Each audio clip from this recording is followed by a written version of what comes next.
about the Cthulhu mythos and its usage in occultism.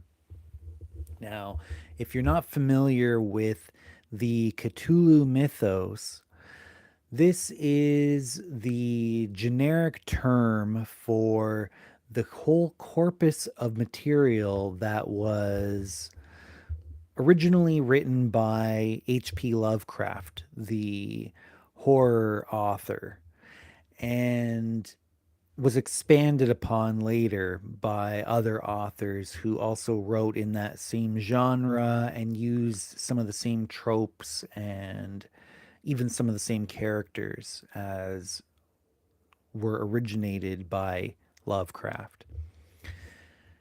Now, H.P. Lovecraft himself, just to start off, I wanted to tell you that he publicly denounced occultism. He publicly said that he was not an occultist and that he didn't believe in any of that. However, a lot of occultists have read into his material and said there's something there. He was inspired by something, or he was tapping into something. And and so they are able to take inspiration from what he wrote and utilize it in their occult work.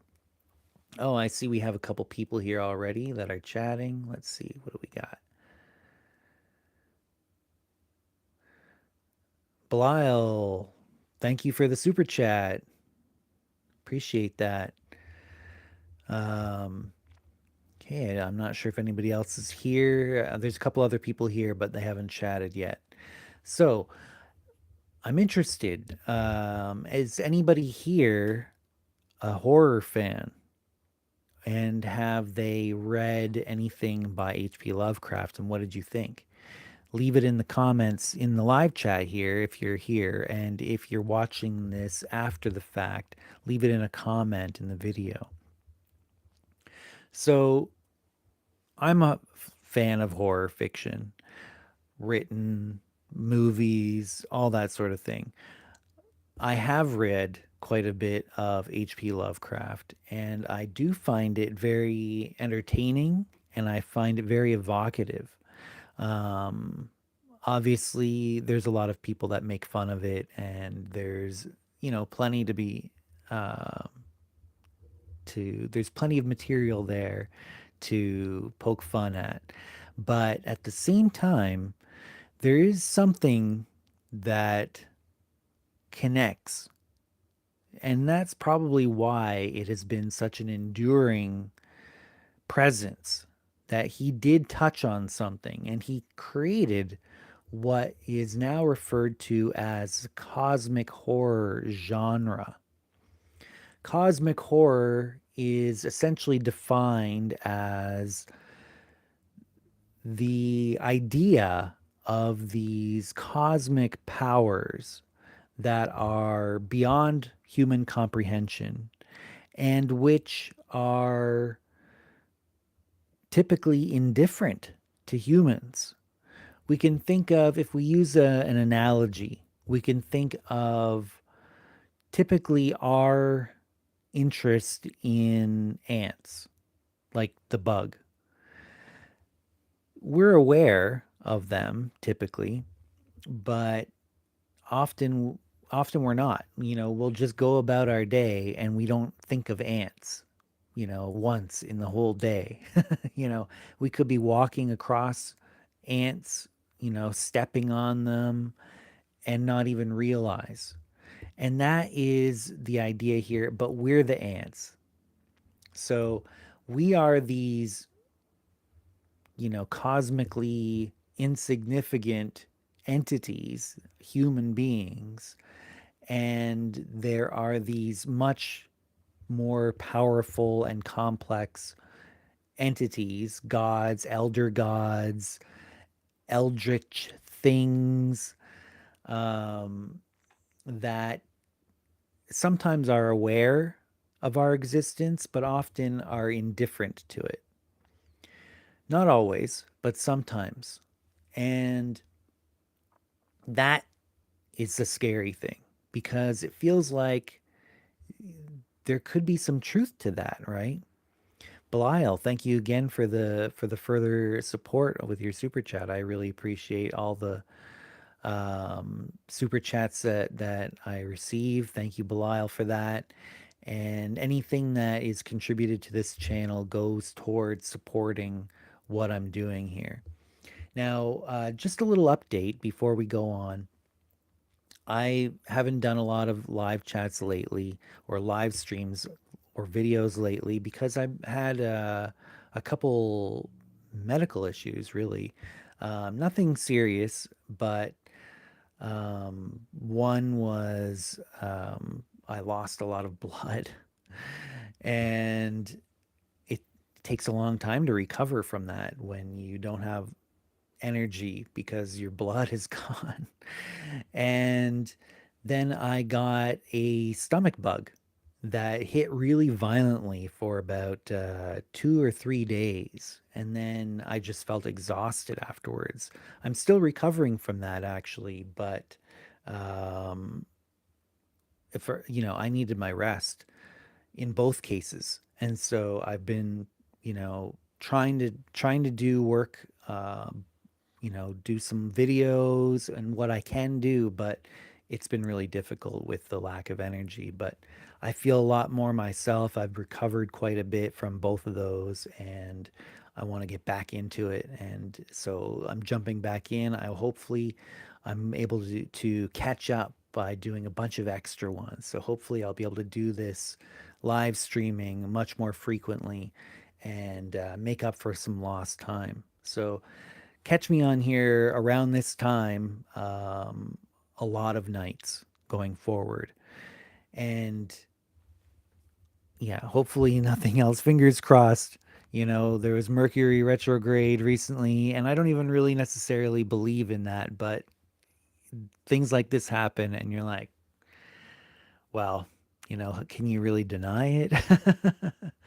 So I wanted to do more live streams like this and connect with you, my friends, my community, and discuss some really cool topics like what we're talking about tonight, the Cthulhu mythos. Now, there are esoteric orders, there are secret societies that exist within the work of H.P. Lovecraft, where he talks about these groups. And there are ancient texts, ancient grimoires of dark magic that he refers to. In particular, the Necronomicon, which roughly translates as the Book of Dead Names.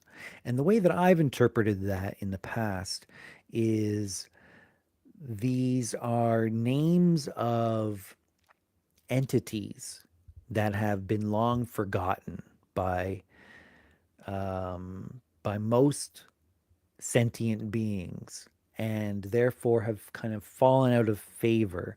They're no longer worshipped by other than very obscure sects and cults and individuals and potentially madmen and women who have stumbled upon the awareness of them. And this Necronomicon is a book that contains information about some of these lost and mostly forgotten names of these entities and how to connect with them and so forth. And that's a very powerful concept. That one of the ideas in occultism is the idea of an egregore. And the idea of an egregore is this, sometimes I like to call it a team spirit, you know. It is this thought form that is empowered by the attention of individuals or groups in particular. And that can be informal groups like an entire society that has these folkloric heroes or villains or figures in general. And this could even include things like comic book characters that have been written about and stories have been told about over, decades or even hundreds of years potentially. Um, so you have figures like Hercules, right? And you have figures that are inspired by Hercules, and that evolves the egregore, and eventually it comes to develop its own sentience, its own independence. But again, it draws power from attention from sentient beings. And these gods who were once worshipped, or these entities who were once worshipped, also feel that loss, that they don't have that energy feeding into them anymore. And so they crave it in some way. And in the stories of H.P. Lovecraft, which we refer to as the Cthulhu mythos, there are these entities who are able to kind of tap into the dreams or the hallucinations of individuals and kind of regain a bit of a hold. And in particular, when people come across the Necronomicon or writings by um, other people who have made contact with these starving gods, you could say, these elder gods, the ancient ones, and things like that, that they latch on and they like, okay, maybe I can get another foothold, and maybe I can open up some sort of portal to a larger pool of attention, per se, you could say. And they want that, and they are willing to give favors for that to these individuals who are willing to share knowledge with others, to gather a cult of acolytes and worshippers and occultists who will work with these entities in exchange for favors. They will give them attention, or they will give them accolades or representation within stories, even, and thereby give the entity more power. So that's kind of a vehicle for the Necronomicon is a vehicle for connection with these dead names, right? And I feel that that's kind of a very powerful trope or a very powerful archetype, and it's something um, that that touches a deep part of our psyche, you know, and you have the Simon Necronomicon. If you go to a major bookstore, or basically any bookstore, and you go to the occult section, you will often be able to find this paperback called the Necronomicon. And it was edited and translated by Simon, but it was supposedly written by the mad Arab who wrote down his mad ramblings, and he had connected with the Necronomicon on another plane, almost like it's this terma, if you are aware of that Buddhist concept of a dream terma, for example. So if you go into a dream, whether it be a lucid dream or not, but often a lucid dream, you can often receive these teachings from the dream realm, from entities that exist in the astral plane and bring it back to the waking world, and you write it down.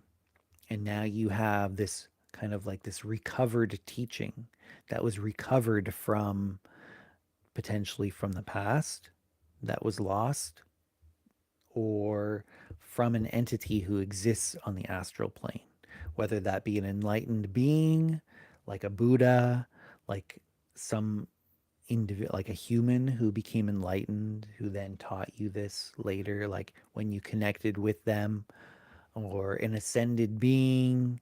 Um, in what is it? Theosophy, in the Theosophical Society, they talk about ascended masters and that sort of thing. In Taoism, they talk about immortals, individual humans who have achieved a level of immortality. And you can connect with them through the astral plane, through lucid dreaming, and you can receive teachings from them. And those teachings, when you bring it back, can often be referred to as a terma.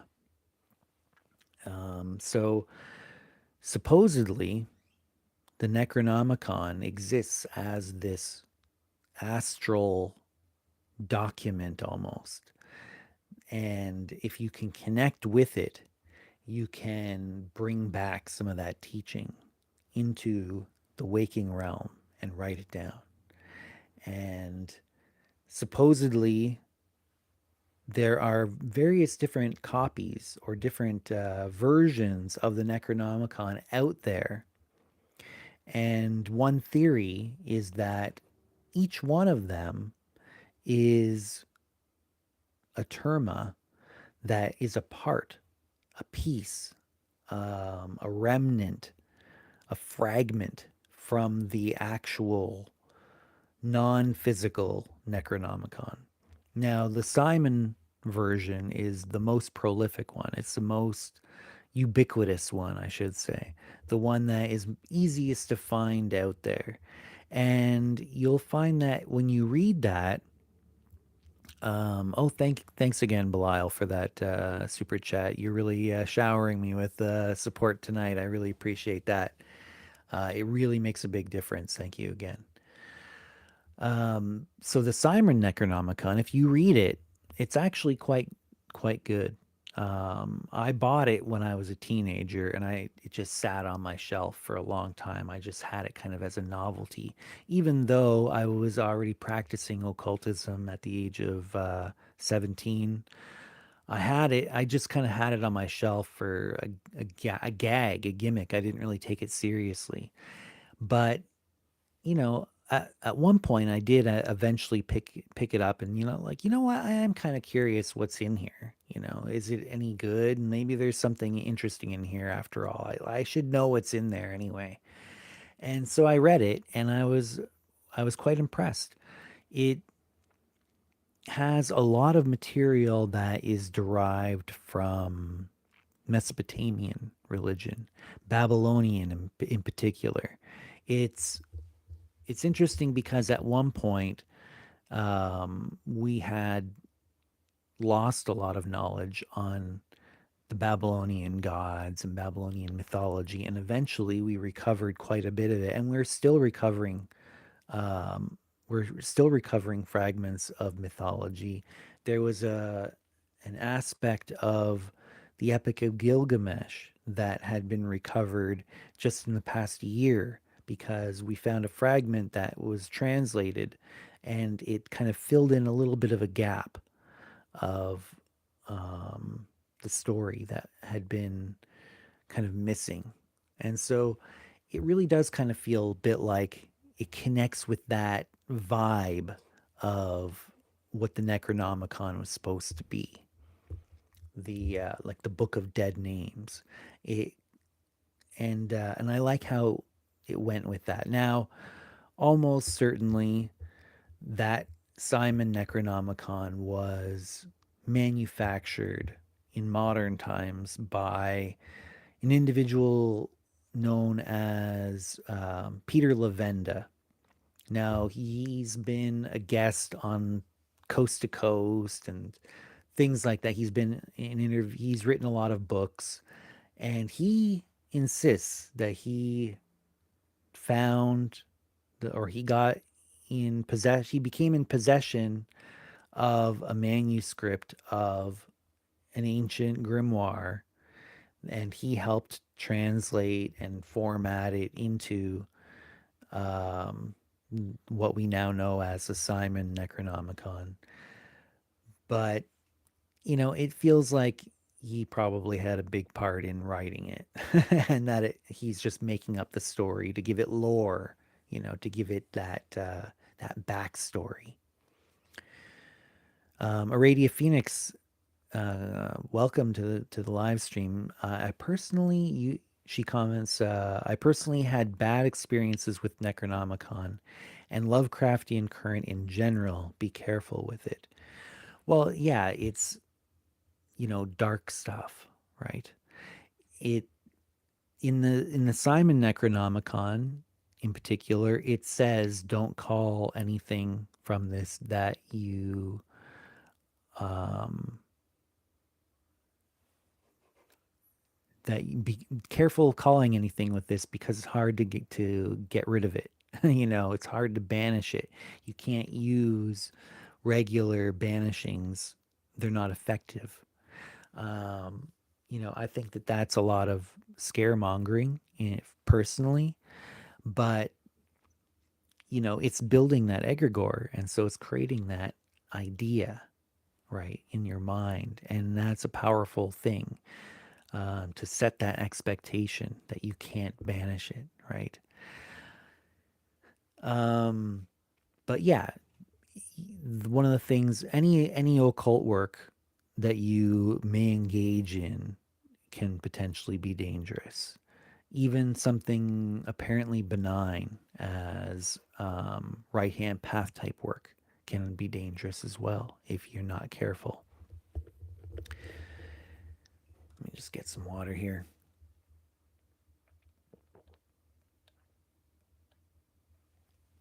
I'm still quite dehydrated. I haven't managed to fully rehydrate yet from being sick. But yeah, definitely be careful with that.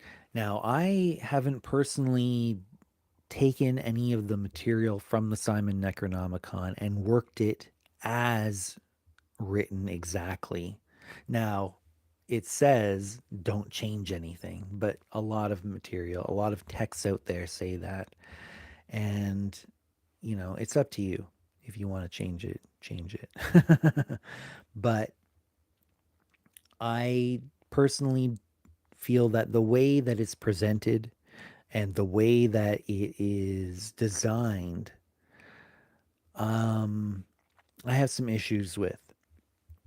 I don't want to get into the nitty gritty detail about that, but I definitely have taken elements from it, concepts from it, and I have utilized that in workings that I've performed, and they have been very successful. I've had a lot of interesting experiences, and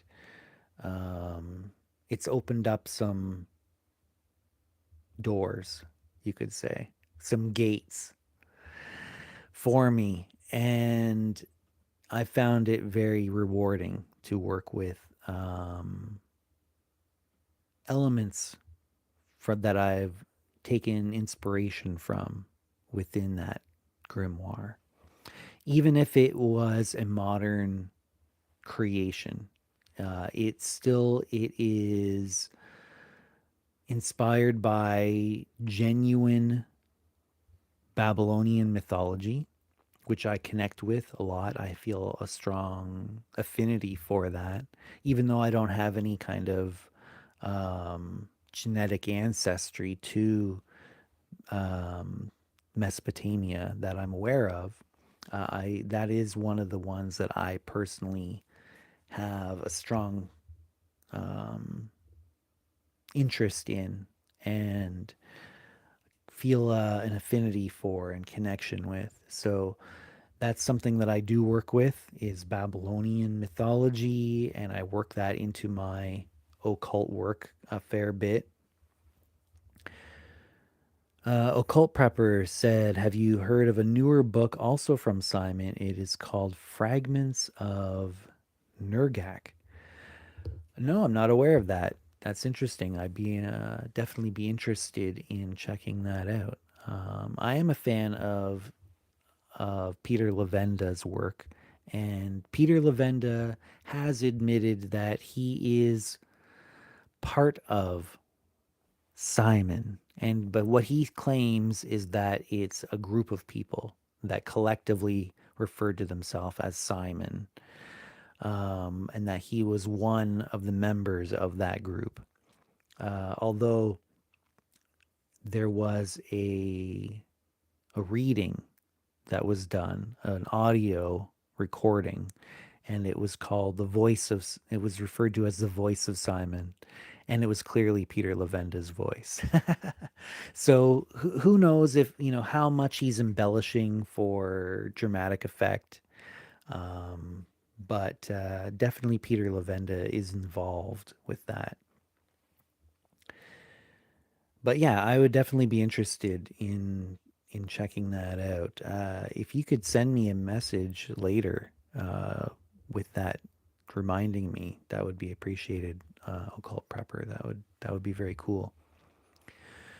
A Radio Phoenix says, "My most awful experience was with Nyarlathotep, or perhaps a parasitic being using this name. Some egregore, I really don't know, but it was awful what I went through." Yeah, there are some nasty entities out there, and Nyarlathotep, however that's supposed to be pronounced, that's my best attempt, is one of those that is aware in the lore of the Cthulhu mythos. Nyarlathotep is one of those entities that is aware of humans and regularly interacts with them. It's a very kind of a trickster type spirit, and often sends people to their destruction, but sometimes drives them mad. There's a lot of madness going on in the works of H.P. Lovecraft. If you get too close to some of these entities, it can be too much for the human mind to handle. There's actually a really interesting quote, a really cool quote, and I'll do my best to paraphrase it. It's been a while since I've read it, but something along the lines of this: "The greatest mercy is the inability of the human mind to correlate its contents." And he says something along the lines of how we don't have the ability to make those connections. And that's a mercy. It's a good thing, because if we could make these connections, and we would come to certain realizations that would destroy our mind. And again, it's very dramatic, but absolutely there are truths that people aren't necessarily ready to encounter. And if you do, it can be very traumatic. And you have to take a step back if you encounter something along those lines. If you do touch on something, realizations, revelations that are too much to handle, too much to process, then definitely you need to take a step back, give yourself space to process it, maybe a lot of space to process it. Some people,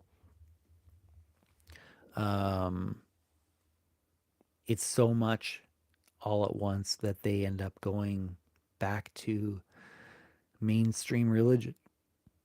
Some mainstream religion that they were raised in because it has comfort to them. It has this feeling of safety. And, I can understand that in certain cases where people encounter really traumatic experiences, I can understand. People in the occult will sometimes make fun of people that when that happens to them, calling them weak or whatever, but it's because they pushed themselves too far, too fast, and it was too much for them to handle at the time.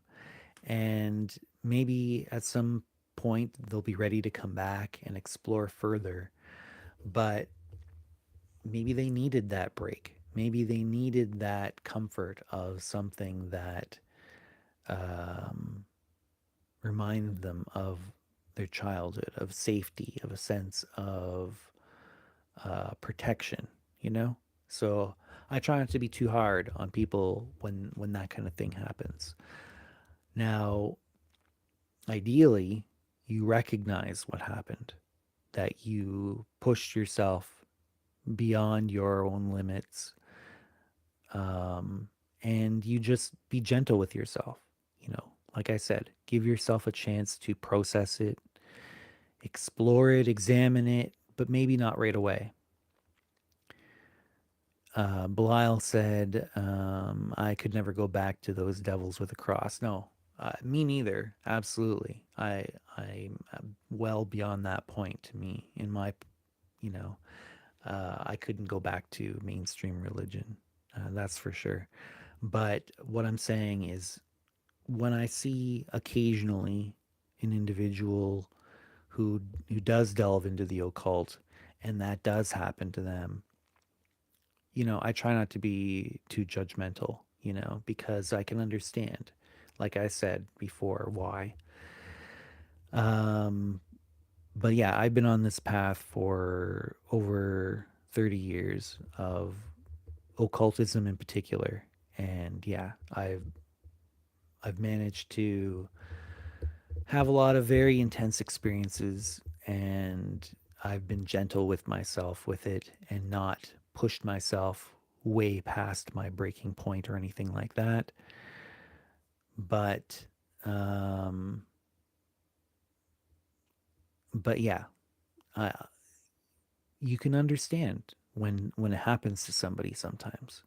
But yeah, I've managed to um have these experiences and ponder them, give myself a chance. First of all, if that does happen to you, where you encounter something frightening, potentially traumatizing, disturbing, deeply disturbing, um, just don't even think about it for a bit. Give yourself a chance to decompress from that. Later, come back to it and explore gently, and eventually you'll be able to process it like that, and then you can move forward again. But give yourself a bit of a break, you know be unless or you'll break. Your mind will literally break if you push it too far. And the Necronomicon and Lovecraftian based material is prone to that. I mean, read the stories of H.P. Lovecraft. And actually, I'm interested. The material that H.P. Lovecraft wrote and published during his life has now entered into the public domain. Would any of you be interested in a reading of that, where I could potentially read some of his stories on a live stream or on a pre-recorded video and put it on my channel? Would anybody be interested in that? Leave your opinion in the live chat here, or if you're watching this after the fact, in the comments below, because I'd be interested maybe in reading some of these stories for the channel. Maybe even taking little breaks and examining from an occult perspective with commentary. That might be fun. That might be interesting to do. Mimi said, "This is why I took the title of Minister of Satan. Never look back. You turn to salt." Yeah. Yeah, like I said, I agree with you. I could never go back to a mainstream religion like that. But yeah, it's not for me. Reading with commentary sounds interesting to you, Aradia. Belial, also interested. Cool. Leave a comment on this video of which particular stories you'd like to hear me read as well. That might be interesting. Now, I was talking about earlier that not only the Necronomicon, but there are secret societies, esoteric orders within the stories of Lovecraft and people that continued on writing within the Cthulhu mythos afterwards as well. And one of them is the Esoteric Order of Dagon, which is described in Shadow over Innsmouth, that particular story, which is a great story by Lovecraft. And that has actually inspired, that fictional esoteric order has actually inspired an actual real esoteric order called with the same name called Esoteric Order of Dagon.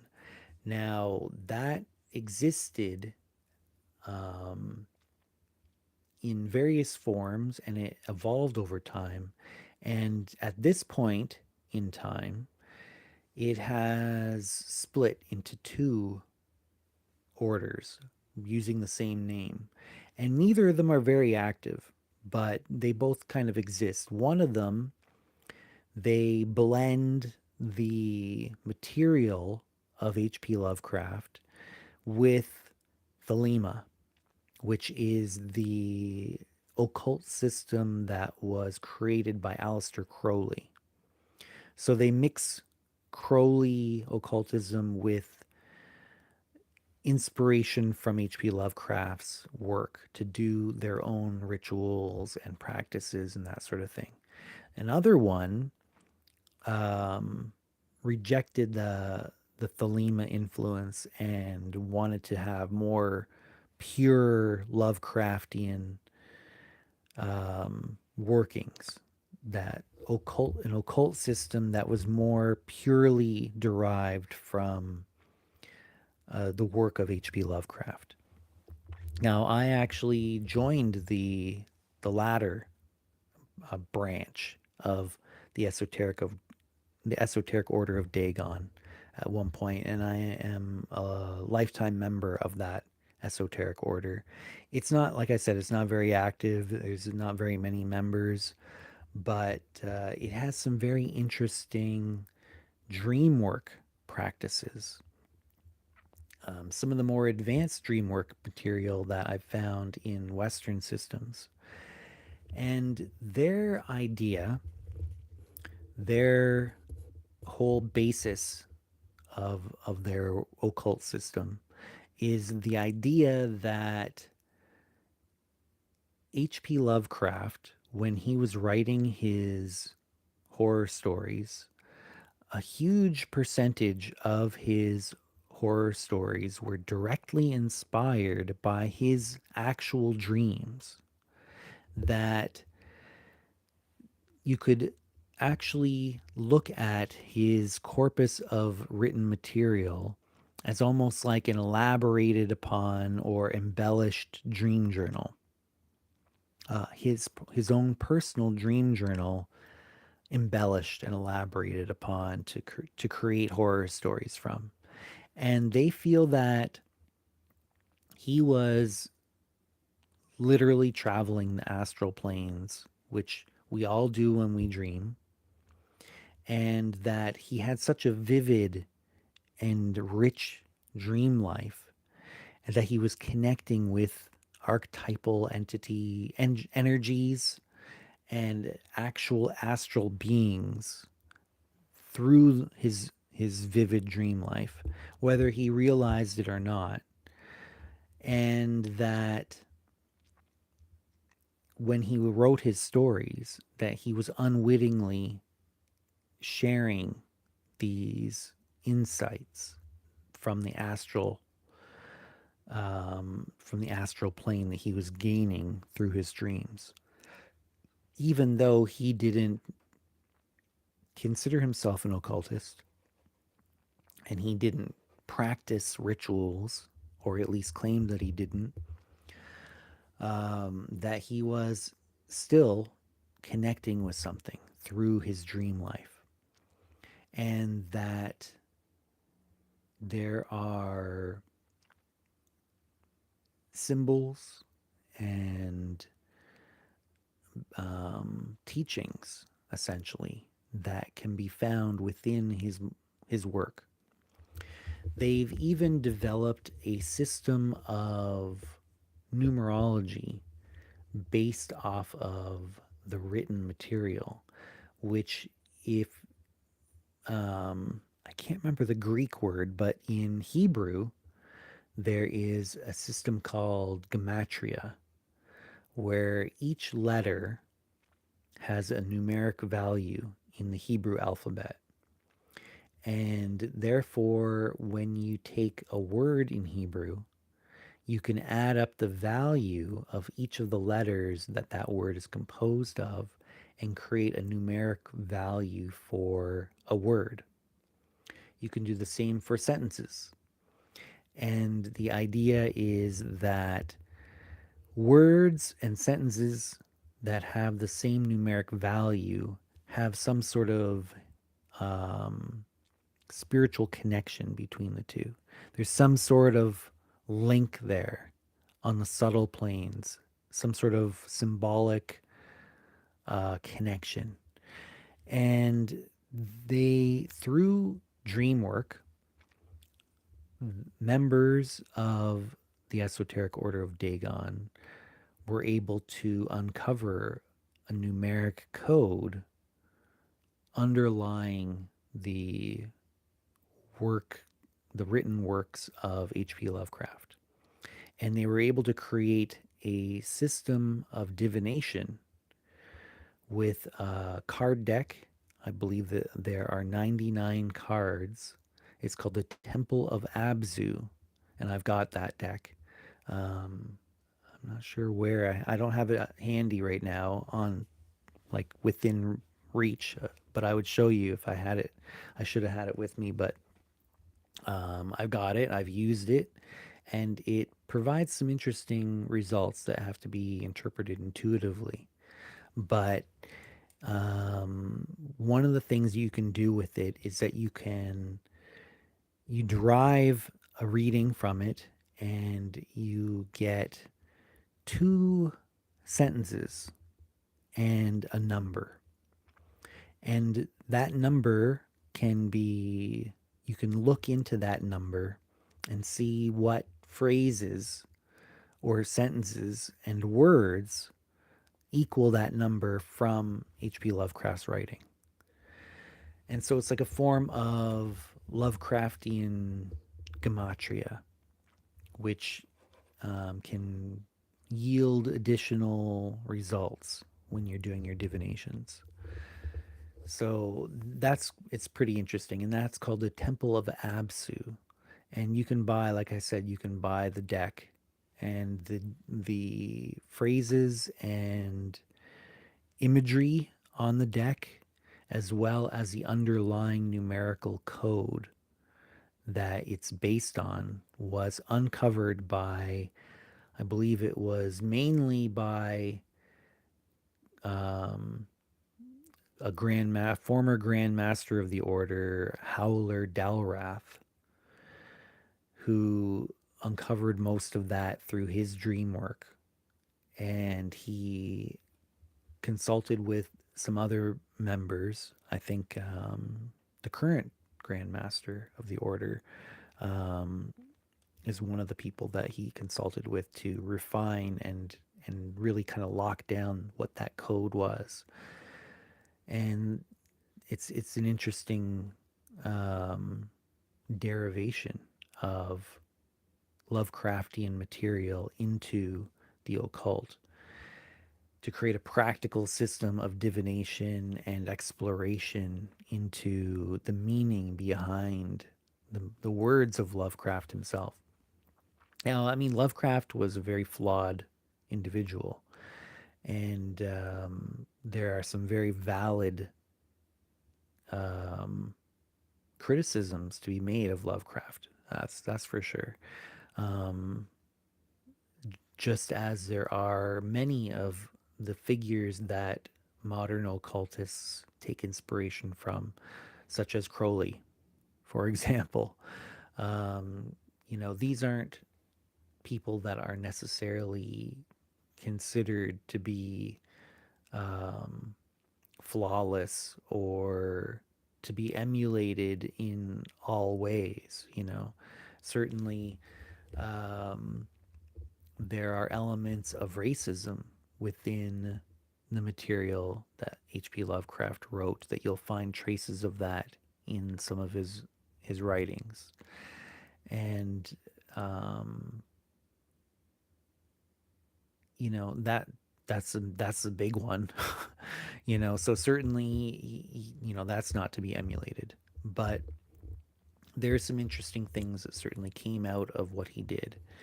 And the idea is not to throw out the baby with the bathwater. I just want to, we're about 45 minutes into the live stream, and I definitely wanted to address that. I didn't want to just brush that under the carpet. That's for sure. Um, yeah. So keep that in mind when you are reading his material, that you may encounter some questionable things, and it's perfectly valid and right for you to question those things and to reject things that go against your ethics and your morality. Personal integrity is something that is huge for me. I feel that it is a massive source of my occult power, that my workings, my magic is empowered through maintaining personal integrity. And I mean that in a lot of different ways. I mean that in terms of adhering to my own personal code of ethics and my morality, my sense of what is um, right and valid and um, virtuous for me to engage in, as well as the idea of integrity in the sense of like structural integrity, to have all the different parts of myself working in harmony as a unit, as a solid unit that eliminates as much internal um, disharmony, internal conflict as possible. I want a lot of my work is in achieving that internal unity. My main practice is a system of occultism that I've developed over my 30 plus years of practice and research and exploration and experimentation. I refer to it as Luciferian alchemy.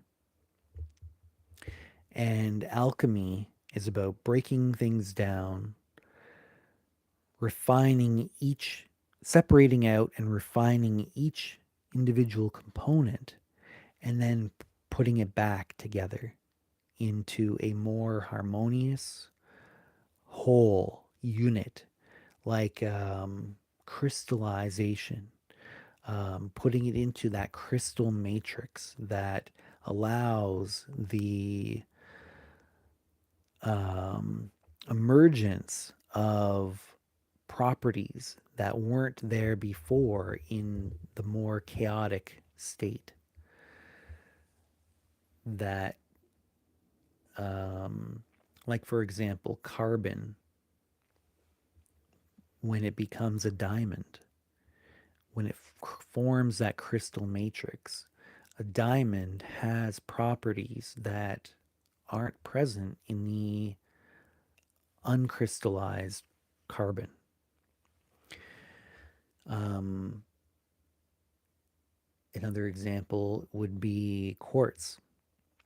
In the uncrystallized substance, you don't have that piezoelectric effect.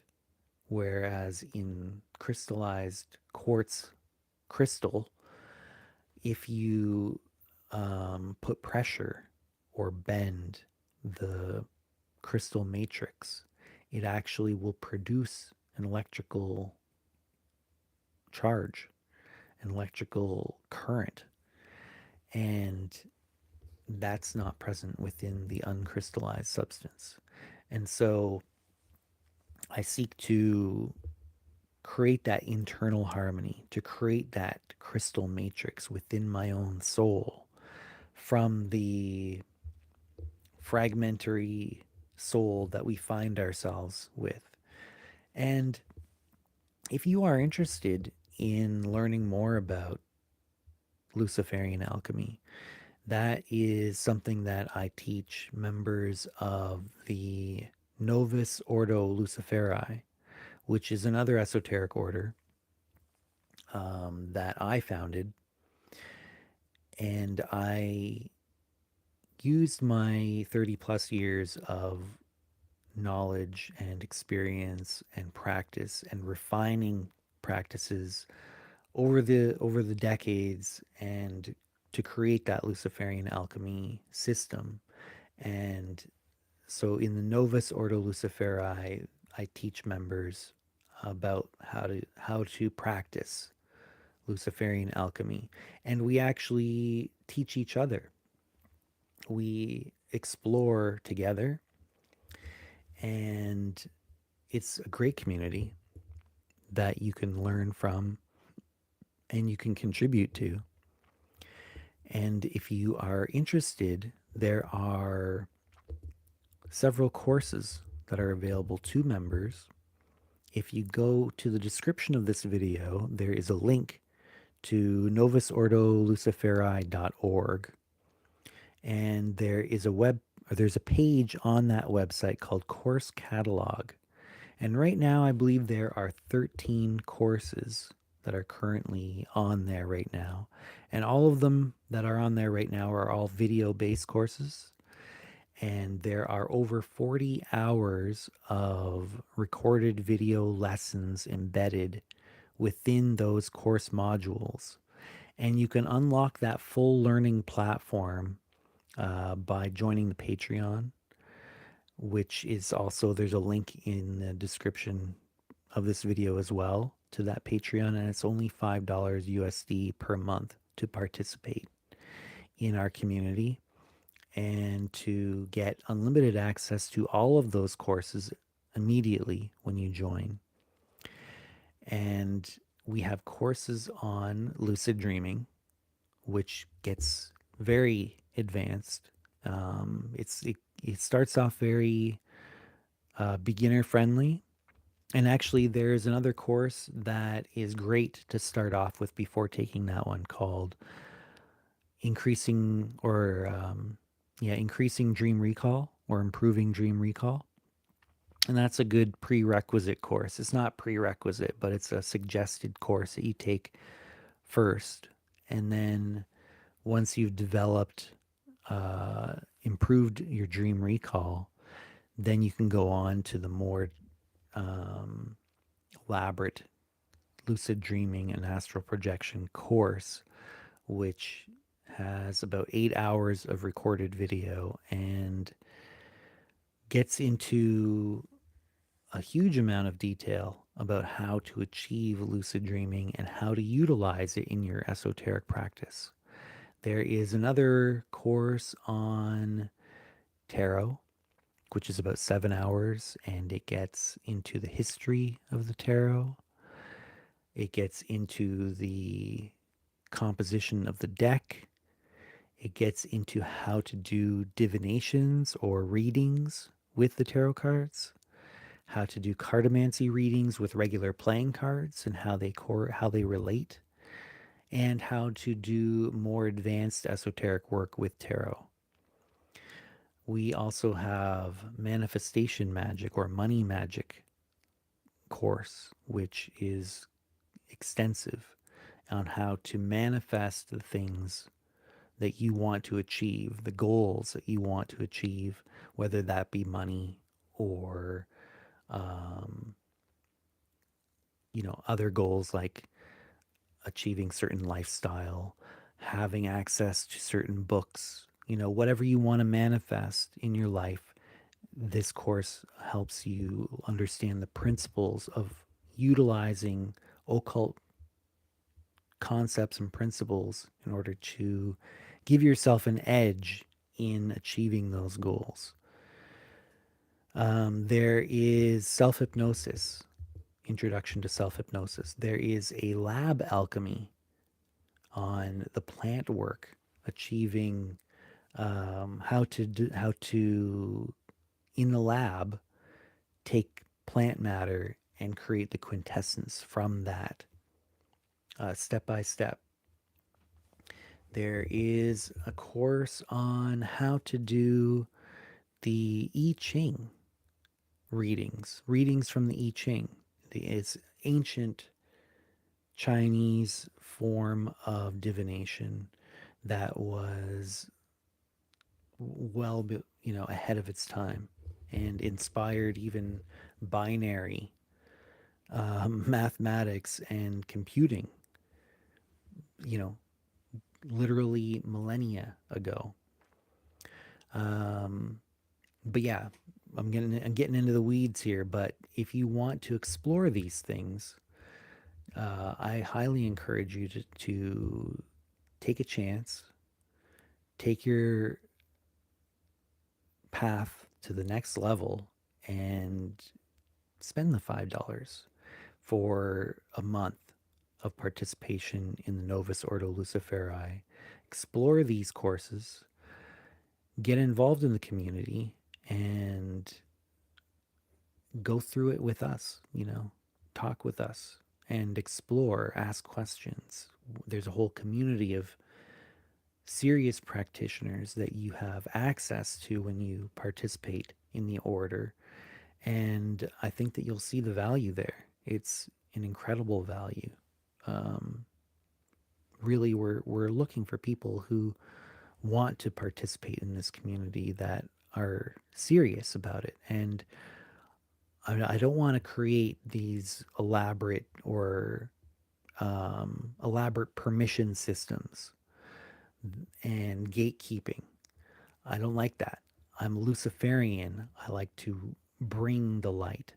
I don't want to hide the light or dangle the light in front of people under these like hierarchies and such, or behind um, exorbitant paywalls. $5 to participate. It's a token of your energy that you are willing to take this seriously. That's what that's for. And I hope to see some people here uh, to take that leap, to check it out. What can you lose? $5, right? And if you don't like it, just cancel. But I think that you'll see how much value there is in participating in this, and what a great community and the resource that you have just in the community alone, let alone that 40 hours plus of video courses, let alone all the documents of teachings and practices, the energy work practices. There's a video walkthrough of uh, an energy, an alchemical energy work practice that is extremely powerful called Stoking the Black Flame. Um, a lot of people have had some very intense experiences participating in that, profound experiences. Teak says Crowley was a brilliant magician with shadows and substance abuse issues. Absolutely. His sociopathic behavior is to our benefit in a way, as he experimented in ways that most dare not, thank goodness. Yeah, it's an interesting way of putting it. And yeah, I definitely understand where you're coming from with that, Teak. Me said, I'm currently on the second week of the lucid dreaming course. It has definitely helped me remember dreams. Yeah, I'm glad to hear that you are benefiting from that. It's yeah. There's also that dedicated course on improving dream recall that is separate from that other more elaborate lucid dreaming course as well. That if you haven't checked that one out, also check that out because it goes more in depth on that specific problem area that a lot of people have, and just even just remembering dreams in the first place. And but yeah, both courses will help with that. But that one in particular goes really in depth. Teek says right now my favorite information given on diet and healthy lifestyle. Yeah. So there is a document, a PDF document. It's about 14 pages, I think, on establishing a healthy lifestyle, and it is aimed at occultists. It is something that I wrote for members of the Novus Ordo Luciferi. But when I got finished writing it, I realized that it could be a benefit to basically any occultist who is interested in establishing a healthy lifestyle that would benefit from, um, sorry, that would work in synergistic effect with their occult practices, with their alchemy, to help them achieve health and longevity. And so I ended up deciding to just release it to the public. It's not just for members of the Novus Ordo Luciferi. You can actually access it and download it for free. If you go to the Patreon page, which again is a link in the description below, patreon.com/Novus Ordo Luciferi, then you will find one of the public posts that's not behind the $5 paywall. One of the public posts is called Longevity Foundations. Yeah, I think you can even do a search. And you can find that post, and in that post, there's the PDF document that you can download for free. You don't have to, like I said, it's not behind a paywall. It's completely free. You can share it with your friends. You can upload it to ebook libraries if you want. But it goes into how to establish a healthy lifestyle that will benefit your occult work, that will work synergistically with your occult practice in order to help improve the chances of living a long life and having your health throughout that long life, to maintain not just your physical health, but your mental, cognitive abilities, and that sort of thing. So I thought it was too beneficial to just keep within the order, even though, like I said, it's only $5 to participate. I still, even that I thought it's just too valuable. Let's just let this be public. And so yeah, if you go to the Patreon, you can actually follow the Patreon for free if you want. And then any of the posts that are made that aren't behind a paywall, you'll get to read, you'll get to comment on. I believe you can even comment on posts that are public. And I always post when I'm going to do a live stream, a public live stream. And so you'll get an email anytime that I'm going to go live if you follow the Patreon. So that is one of the most um, effective ways to keep informed on when I'm going to go live on this channel here is to go to the Patreon and become a free follower of that. Even if you don't decide to join the order and participate and get access to all the internal documents, the internal courses and that sort of thing, the internal meetings and hangouts and such, which which who is Alpha Star, is hosting a weekly one every Thursday evening on the private Discord server for the order, starting, I believe, this Thursday. And also, there are regular sporadic ones that I host that are often informal hangouts, but also some of them are formal courses or lessons where me or one of the other members of the order or a guest um, subject matter expert that we've brought in will teach a course, a formal course. It'll be recorded and it'll become available to members after the fact as well. If you weren't able to participate in it live, it's recorded. So that happens as well. So if you want to get in on that, like I said, join the Patreon. And but even if you don't, then just become a free follower of the Patreon account, and you'll get those notifications when I'm going to go live, when there is a public document such as the Longevity Foundation's document. You can get access to that as well. You don't even have to follow the Patreon to get that document, by the way. Just go to the Patreon and look up that post, and you'll find it, and you can download the PDF. But yeah, so that let's get back into the Lovecraftian stuff. So,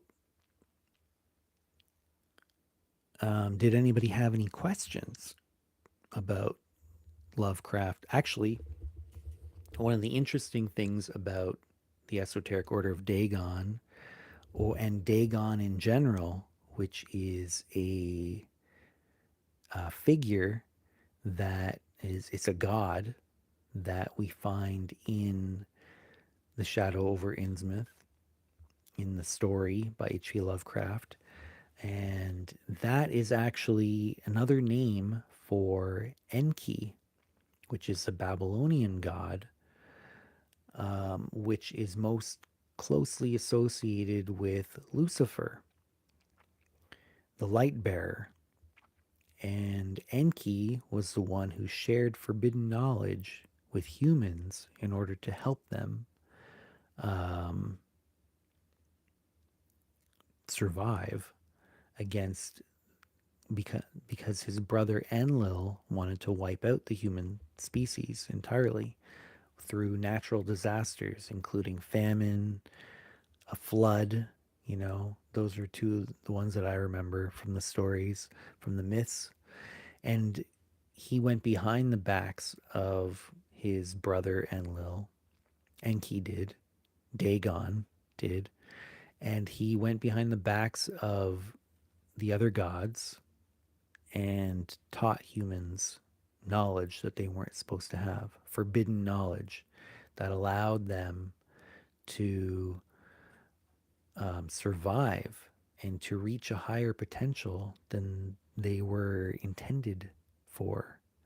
Because in the Babylonian stories, humans were engineered as a slave race to serve the gods and to labor for them. And Enki thought that humans had much higher potential. He actually um, gave some of himself in the process. So humans are related to Enki. And so he saw something greater, a greater potential in humans, and he was willing to go behind the backs of the other gods in order to help humans achieve their higher potential through forbidden knowledge. And that's Enki, that's Dagon, and that's something that comes up in H.P. Lovecraft's work, which I find very interesting. So there's that Mesopotamian connection again. And also, Enki lives in an underwater cave. And there's a connection to the Roman god Neptune, or the Greek god Poseidon as well there. There's a connection there. Um, but yeah, it's an older form of that kind of underwater god. Okay, well, we've been. Why didn't they make humans immortal? And because they wanted to be able to control. Rock veteran asked that. Because they wanted them. They wanted to be able to control them. They didn't like the original intention. Like I said, was for humans to be a slave race, a slave species that was inferior to the gods, and they weren't supposed to reach a higher level of potential. That they were engineered to have limits so that they wouldn't rebel, so that they wouldn't um, break free from their bondage, essentially. And that's why they didn't make humans immortal, because they didn't want them to um, they wanted them to be weaker. They wanted them to be more vulnerable and more susceptible to control. It's a very Gnostic idea. If you're familiar with Gnosticism, I consider myself a Gnostic Luciferian in particular.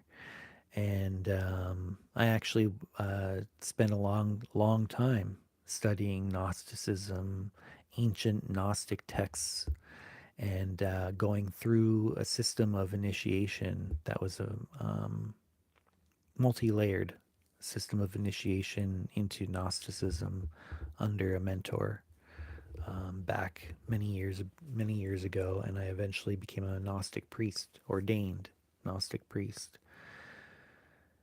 And I still consider myself Gnostic to this day, although I consider myself Gnostic Luciferian in particular. And to me, Gnostic Luciferianism goes beyond just the Abrahamic texts. It understands the idea of the light bearer archetype that can be found throughout different mythologies. It can be found within the human spirit. It can be found in the lives of individuals who have embodied that light bearer archetype. And I seek to embody that light bearer archetype in my own unique way as well, as a Luciferian, as a Gnostic Luciferian.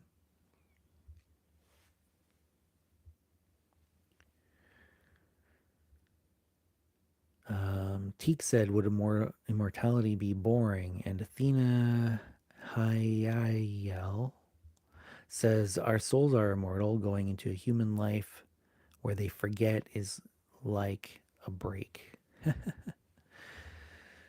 Yeah, so that's kind of a Gnostic idea too.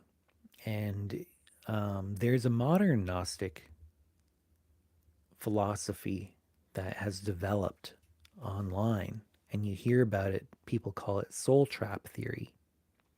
And I did a video explaining that. Now, I don't adhere to that version of Gnosticism personally, but I do find it interesting. And I did a live stream that's you can find on my channel called, I think, um, on the thumbnail, I think it says, Don't Go Into the Light. And that's one of the ideas that they have in this soul trap theory philosophy that's out there online. And I do find some really interesting concepts within that, but I don't adhere to it fully, you know.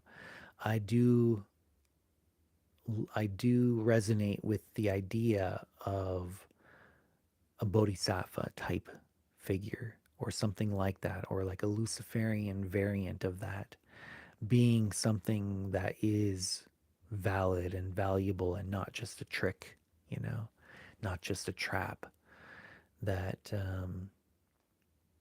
we can break free from the controls of the demiurge and the archon, and that we can help others find their way out of that prison as well. And we can transform what has become a prison planet into a paradise if we can achieve lucidity and bring the light of awareness and knowledge, um, not just to ourselves, but to others, including to the archons and the demiurge, which I believe are not irredeemable. Rock Veteran said there had to be divine slash extraterrestrial intervention. Well, that's what is spoken about in the Babylonian myths, which are some of the oldest written documents that we have still surviving today. Teak said, I'm attracted to the Gnostic worldview too, maybe a little on the paranoid side. Seems like a lot of theories. Yeah. Yeah, no, I get what you're saying there, and there is definitely um, a dab of paranoia in there. But like Kurt Cobain said, just because you're paranoid doesn't mean they're not after you. But I feel that Gnosticism has a lot to tell us, a lot to tell us about the world we live in. I mean, look around and tell me that we're not living in a world that is controlled by forces of ignorance and oppression that want to try and keep us ignorant, is what I'm talking about, and keep us controlled, unquestioning, and that hide the light from us, that twist knowledge, that spin the truth, that control the narrative in order to drive certain behaviors that benefit them while keeping the rest of us down. You know, isn't that how the world works if you're aware enough to look at it? And if we understand Hermetic principles, we understand that in the Emerald Tablet of Hermes, not tablets, plural, but the actual genuine Emerald Tablet, that ancient document, which is only a few paragraphs long. There is another document out there that I'm referring to that is called the Emerald Tablets of Thoth. That is a fraudulent document, and it's a modern invention. That's not what I'm talking about here. I'm talking about the Emerald Tablet. Um, it says, as above, so below, or that's the shortened version of it.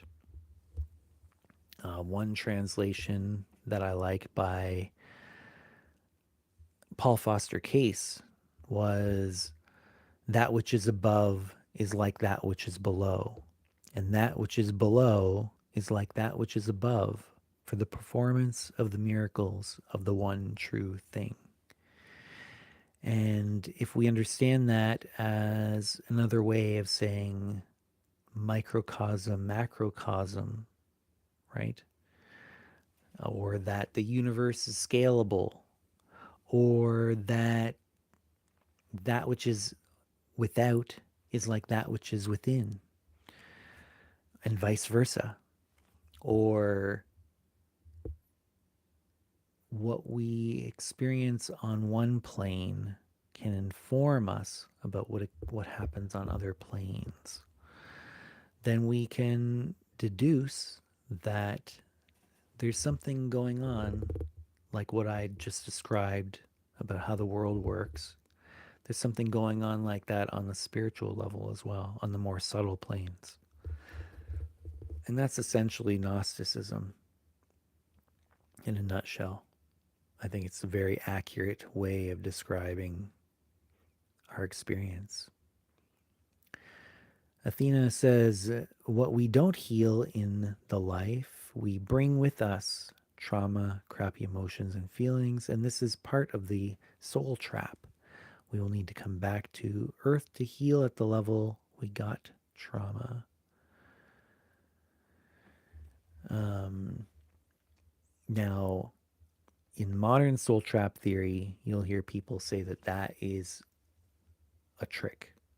That they'll say that the demiurge and the archons will tell you that you've got karma that you need to work off and that you need to go back and be reincarnated. And when you agree to that, then they wipe all your memory and send you back. And then how are you supposed to possibly learn anything, learn any lessons, or work off any kind of karma by if your memory gets wiped? But that's soul trap theory. Like I said, I don't. It's not something that I agree with necessarily on all points. Um, but I just thought that that was an interesting point to bring up because that made me think of it when you said that. Or karma can bring us back if we are real shitty to others. We have to balance that scale, and that's also a trap. It's not that it's a trap. It's just that we got to come back to finish working through our shit. That's what Athena said. Yeah, that is pretty common to hear about as part of the idea of reincarnation. And maybe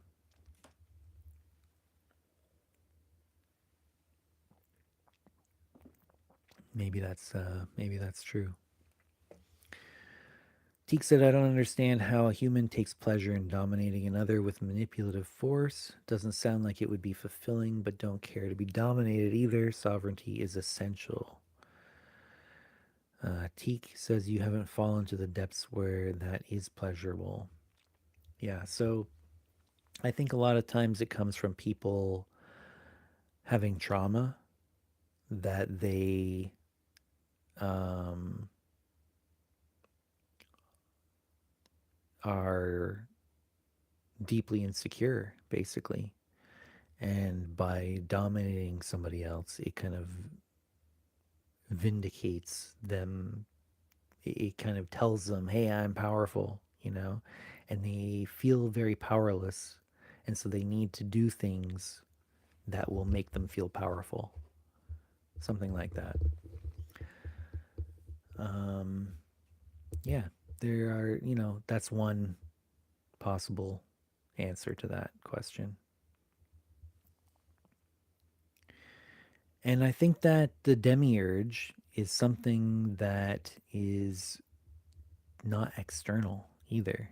That on one level it is an external thing, but on like I said, it's scalable. So there's microcosm, macrocosm.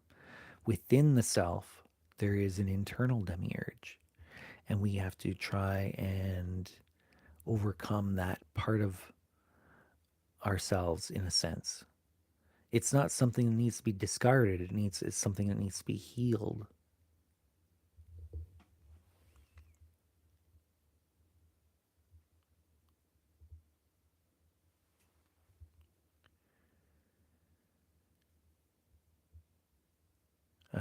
Hmm. Celebrities maybe have better karma, according to Rock Veteran, and that's how they're able to achieve higher levels of success. Well, I don't know. I think that a lot of times those individuals are not as free. I think that are they are less free than people who aren't famous a lot of the time. That they have more bonds on them than more restrictions. So that doesn't necessarily, I wouldn't necessarily say that they've got better karma, and that explains why that they have achieved the levels of, fame and fortune that they have. Um, because I feel that they're working through something as well, and that they have their own challenges. That often they have more restrictions, and a lot of those individuals are deeply dissatisfied and unhappy. Not all of them, but a lot of them are.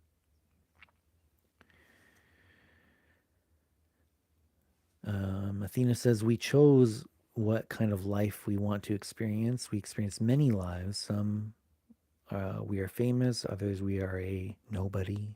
Different genders, races, all of it can change. There's also the idea that all of us, each individual, is the reincarnation of each other, that it's not bound by time, that um, that when I'm done being Jeremy, I'll reincarnate into another entity. And it may not be an entity in the future in our linear sense of time, but it could be somebody from the past. It could be somebody that is living at the same time as Jeremy is living right now, and that ultimately, eventually, you are reincarnated as everybody, and that all of us are basically the same soul, just experiencing the individuality through each of the different characters in turn, um, and simultaneously, but that we're kind of dissociated from the other entities. Do you know what I mean? That's one idea out there, and I think it's a really interesting one. It gives a different perspective, it gives a different way of looking at things that I think allows for other possibilities to arise when contemplating how to approach matters. Like, for example, if you believe that, then if somebody crossed you, what would be you wouldn't necessarily want to curse them. You'd want to heal them, right? Be like, you'd be like healing yourself.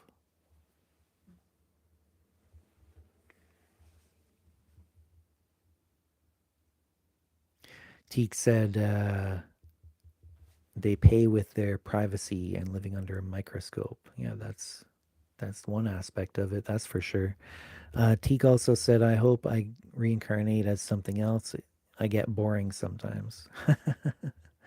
Well, you know what? There's another theory out there called eternal recurrence. And that is something that was put forth by Nietzsche. And Nietzsche said that when you die, you basically get reincarnated as yourself and start over again from the very beginning of your life, and it plays out exactly the same every time, over and over and over, for eternity. And that you get basically live out your same exact life, zero changes. That it's not like you get another chance at doing it differently. It plays out exactly the same every single time. And that's what Nietzsche said. So if that's the case, then try and make this one as interesting as you can. Rock veteran said it's all paradoxical. Some celebrities are quite tormented, but others in their late 30s, 40s, 50s still aspire to huge fame despite loss of privacy, scrutiny, etc. Yeah, I mean, different people have different drives, right? It doesn't necessarily mean that they're happy, you know. Maybe they have such a drive because they're unhappy. That's totally a possibility too, right? I'm not saying that they're all miserable and unhappy people. I'm sure that there are many famous people who are quite happy and content, but I know some of them definitely are not.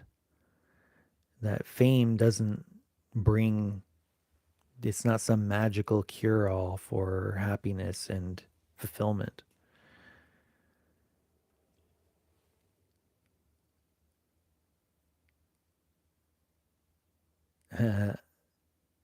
Athena said, yeah, no, that sounds like a trap. The eternal recurrence, I think you're referring to. Rock Veteran said, I'm ready for rich people problems. Yeah. Yeah, I'm not saying don't strive to achieve, wealth or whatever you're seeking. Um, but I'm just saying that it's not necessarily a cure all. These external markers of success don't necessarily translate into inner peace or um, fulfillment. You know, um, these moments of satisfaction could be fleeting, and then you're left with you just still have that drive to achieve and to fill some hole that you don't realize that you have. Um, I'm not saying, don't try. I certainly want to try and increase my um, freedom through achieving higher levels of wealth as well and that sort of thing. But there's who was it? I think it was Bill Murray said, for people who want to be rich and famous, I always suggest try just being rich first and see if that doesn't do it for you. See if that isn't doesn't do it for you because um, being rich without being famous is often a lot better because there's a lot of cons. There's a lot of downsides to becoming famous as well.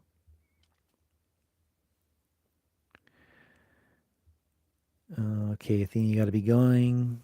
I hit the like button. Thank you. I appreciate that. I'll catch you again sometime. Take care, everyone. Yeah, I'm glad you participated in our chat tonight. I'm glad you got a chance to hang out.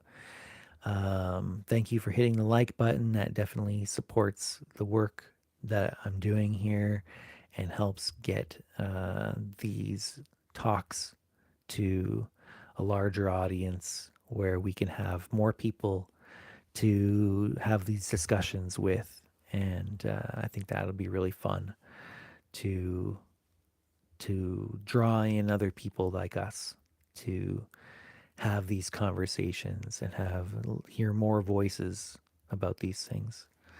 And yeah, I really appreciate that support.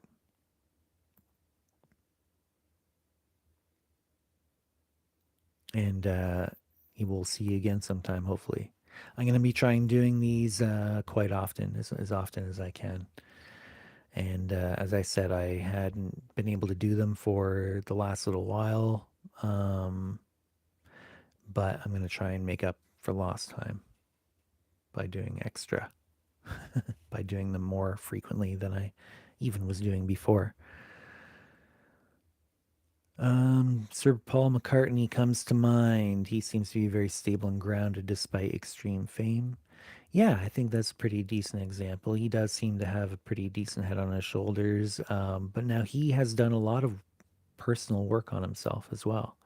I believe he's a Buddhist and has taken that spiritual path seriously.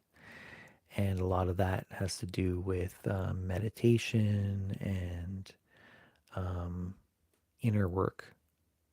Yeah. So he's done a lot of inner work on himself over the years. And so, it's a process. And he's been on this journey a long time. So there's that as well.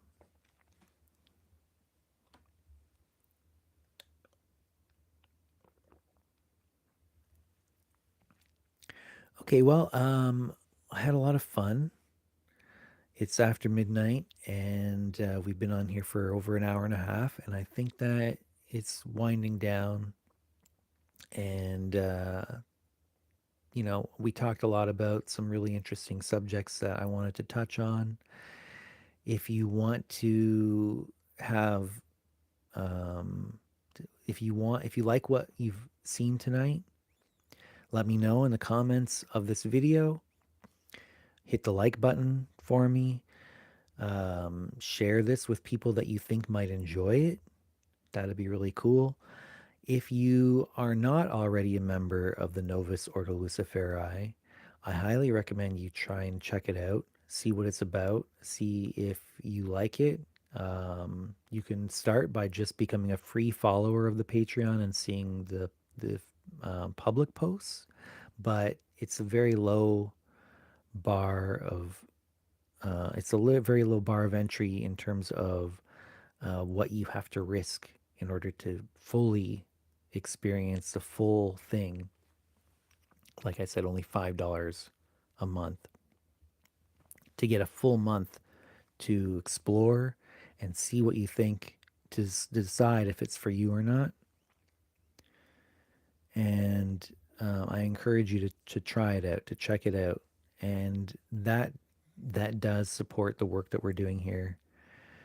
And um, it gets you in touch with a lot of really cool people that are very knowledgeable, and it gets you access to a lot of teaching material that you can take, that you can absorb on your own time. And there's a community of people that you can come to with questions if you have any questions about any of the material um, that you're exploring, the inner work of the order. And we have regular private meetings as well. Every Thursday, we're starting them. Alpha is hosting on the private Discord, and as I said, there are frequent private meetings as well for members that I host through a different platform. And yeah, until next time, everyone, stay lucid.